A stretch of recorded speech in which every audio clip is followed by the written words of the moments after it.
In this video, we shall learn how to apply CPAP on a baby. For applying CPAP, we need CPAP machine with humidifier, central oxygen supply or oxygen cylinder, source of compressed air and blender, CPAP circuit, adequate size caps, nasal mask, nasal prongs, interface and distilled water. CPAP may be indicated in babies with respiratory distress and recurrent apneas. Before placing a baby on CPAP, clean the CPAP machine with 2% glutaraldehyde or any other surface disinfectant. The heater wire and the temperature probe is cleaned using soft cloth and 70% isopropyl alcohol. First, connect the CPAP machine to the air supply and the central oxygen supply. Hand washing is important before circuit attachment.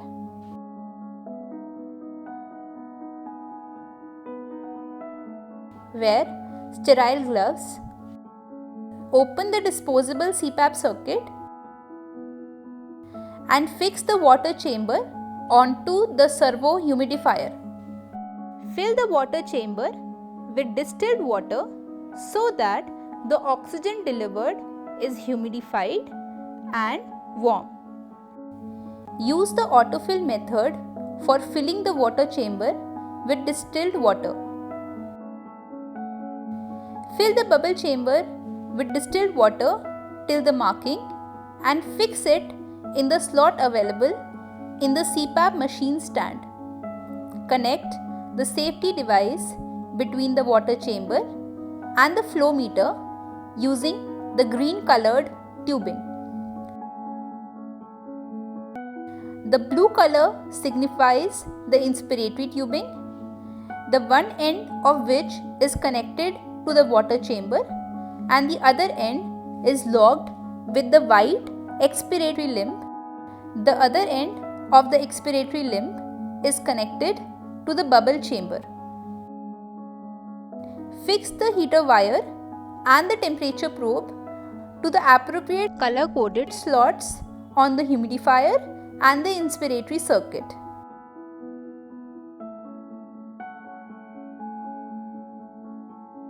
Switch on the humidifier. The flow rate is set at 5 liters per minute and the pressure is selected by inserting the graduated expiratory tube in the bubble chamber. Observe if the bubbles are coming out in the bubble chamber, and in case there are no bubbles, look for any leak in the circuit. Wait till the temperature of the humidifier rises to a desired range of 35 to 39 degrees Celsius before connecting the patient to the CPAP. Measure the size of the nasal prongs or the mask using the nose guide provided in each packet. Select the appropriate sized prongs so that it snugly fits into the nasal cavity and has appropriate inter-ear distance.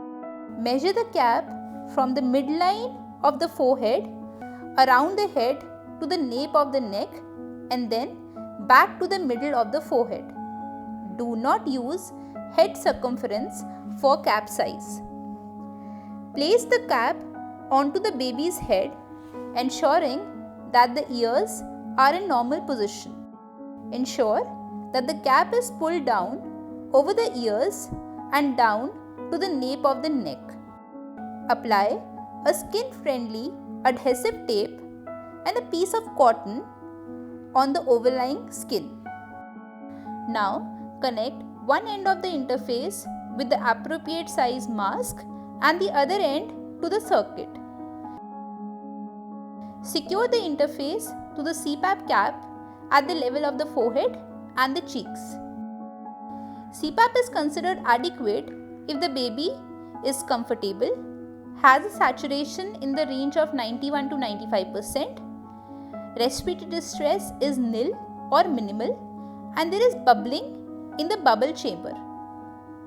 While the baby is on CPAP, please note that the bubbles should be seen during both inspiration and the expiration phase. Always attach a pulse oximeter and adjust the FiO2 based on saturation, which should be maintained between 91 to 95%. Depending on the severity of respiratory distress, adjust the CPAP pressure so as to minimize the retraction. While changing the CPAP pressure, the flow rate should always be kept constant. Insert a orogastric tube, the open end of which should always be above the level of stomach, to constantly deflate it. Change the position of the baby every 3 to 4 hourly and inspect for any excessive nasal secretions as well as evidence of nasal injury in the form of blanching, hyperemia or erosion of the underlying skin. Nasal injury is graded as stage 1, stage 2 and stage 3 injury. Stage 1 is presence of non-blanching erythema on an otherwise intact skin. Stage 2 is the presence of a superficial ulcer or a erosion or partial thickness skin loss. Stage 3 refers to the presence of necrosis with full thickness skin loss. Thank you.